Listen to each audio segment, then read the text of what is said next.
Hello， 大家好，我是 Teacher Lydia， 欢迎来到国际聊天室。Hey everyone, I'm Teacher Lydia. You're listening to International Talk.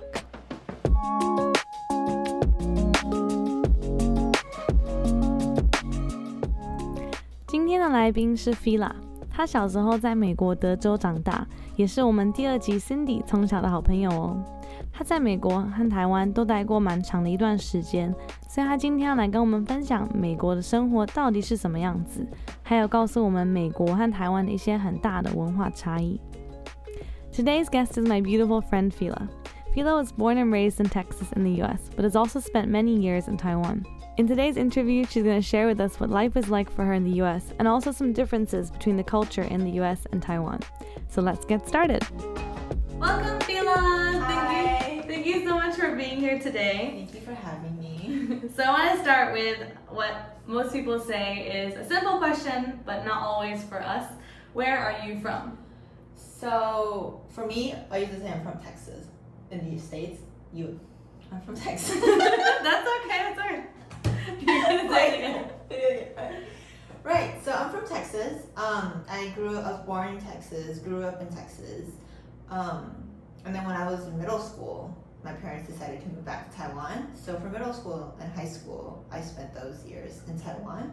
And then for college, I went back to the States. Mm-hmm. But I usually still say that I'm from Texas because that was where I lived for the longest period of time.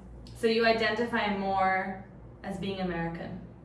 Yeah, I would say so. Mm-hmm. Interesting. So speaking of growing up, how would you describe growing up in the US? Because I feel like, especially in Taiwan or in Asia where there's a lot less interaction with the US, we only know things about the US from like TV or movies or stereotypes.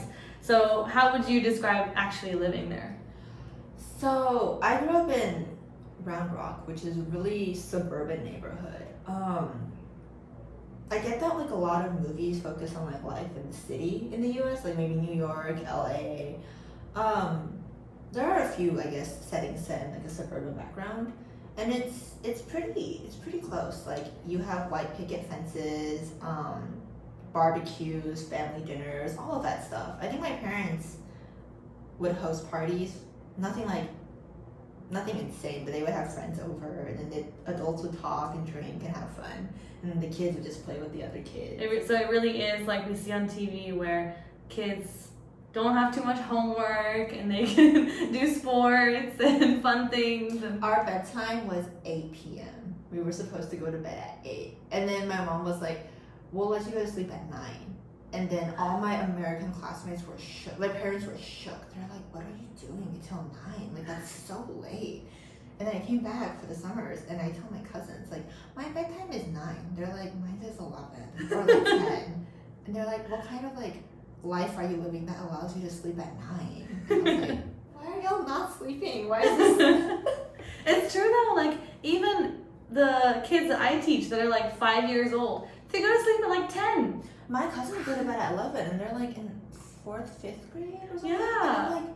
Like 9 was a shocker in suburbia Round Rock. They're like, the teacher was like, I think the teacher even pulled my parents aside and they're like, just to make sure that like kids need like a certain amount of sleep every day to stay healthy. Our parents were like, yeah, we know. It's not that late. And so speaking of moving back to Taiwan, were there any other culture shocks that you had moving here? Yeah, so coming back to Taiwan, aside from the language barrier, it's very different. Like a lot of the mentality, like the mindset between like Taiwanese students and American students are very different. I remember I was telling my Taiwanese friends when I first came back how like after school my mom takes us to Dine Park to like walk and play, and they'd be like, what about school? What about homework? Do you just play all day? And I was like, what? I was like, isn't it normal to just go to the park after school and like walk around? And then that was a culture shock I learned, but yeah. How much people study here. Yeah. And then I was like, I don't get it. Why don't any of my friends join me? My mom's like, yeah, their parents probably have other plans for them, like 补习班. I also really didn't get 补习班 culture when I first came back. It's very normal to go to 补习班, and all my friends would be like, oh, we have to go to 补习班. And I really wanted to fit in. So I was like, Mom, can I go to a补习班? my mom was like, why? I was like, I need to make friends. Because like, you have friends who like are in class all day. And then if they go to the same 补习班, they like bond even more during 补习班. So then you kind of have your cliques sorted out by who goes to which 补习班 together. And I was like, was someone who didn't go to 补习班. I had no clique to go to. And I was like, Mom, can I go to 补习班? I want to go to this one because this is where all the cool kids go to. What did your mom say? My mom was like, what are they going to 补习班 for? And I was like, English. And Mom was like, you're going to 补习班 for English? And I was like, yeah. I was like, no, we're not doing that. I was like, but I need friends. She's like, you don't need to go to 补习班 for England. Like, you're not doing that.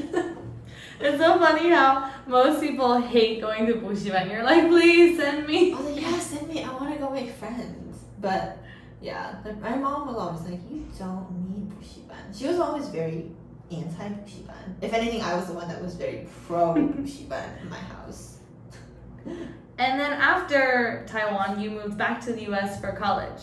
Did it feel different going back to the US having spent so many years in Taiwan? Yeah, so when I first went back to the States, it had been 8 years since I last went. 8 years? Yeah, I think 8 years since I last went to the States. And it was kind of jarring because it's like everything is still there, but it's also very different. Like times have changed, you know. My friends would be like, yeah, you don't act like an American kid. And I was like, I guess not. Like I've been in Taiwan for 8 years or so. But it was also ironic because when I was in Taiwan, my friends were like, yeah, you're going to thrive in America because you're so American. They're like, you're so American. You're going to be fine. But when I went back there, I was like, yeah, you don't act. They're like, you act like an international student, kind of. And I was like, oh, okay. But I guess like, it took some time to adjust, but once I adjusted back in the States, they're like, yeah, you're back to like the American way. I was like, what is that? What does that mean? What does that mean? They're like, I don't know, just, yeah. A feeling. Mm-hmm. That's really strange. It's something that Natasha and I talked about too, is that you are from two places, and so, but in both places, you don't fit in either one. So it's like, you're too American in Taiwan, and you're too Taiwanese in America. It's It's a really weird thing that I think it's really hard to explain to people who don't have that experience. Mm-hmm. My last two questions, which are the two questions that I ask all my interviewees. Mm-hmm. The first one is, what would be your biggest tip for Taiwanese people who are learning English? I would say, don't be afraid to just try and speak it, try and write it. Learning a language, any language, takes time. Like just don't be afraid of how you sound, of whether or not the grammar is 100% correct. Like most of the times, people will understand you. And the great way to learn is to try and speak up, and then learn from them, learn from your experiences and stuff like that. Very true, very true. Just speak it. Don't be afraid. And the last one is, if you could say one thing to Taiwanese people in general, what would it be? Just be willing to try new things. Be willing to try things that might not seem normal, might not be normal, might not be something that you're used to trying, but no harm in trying. Yeah. I like that. Step out of your comfort zone and try new things. Mm-hmm. I think definitely in Asia, that's something that people are a lot more scared to do. Mm-hmm. So yeah, I like that. It's really good advice. Mm-hmm. Step out of your comfort zone. Yeah. Thank you so much for coming today, Phila. Thank you for having me. 想听更多访谈内容和精彩的故事吗？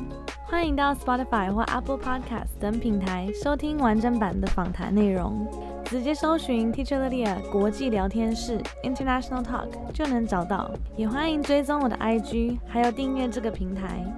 If you'd like to listen to the rest of this interview, check out the full podcast episode on Spotify, Apple Podcasts, or wherever you get your podcasts. You can also follow me on Instagram, Teacher Lydia Languages, or subscribe to this channel. See you next time!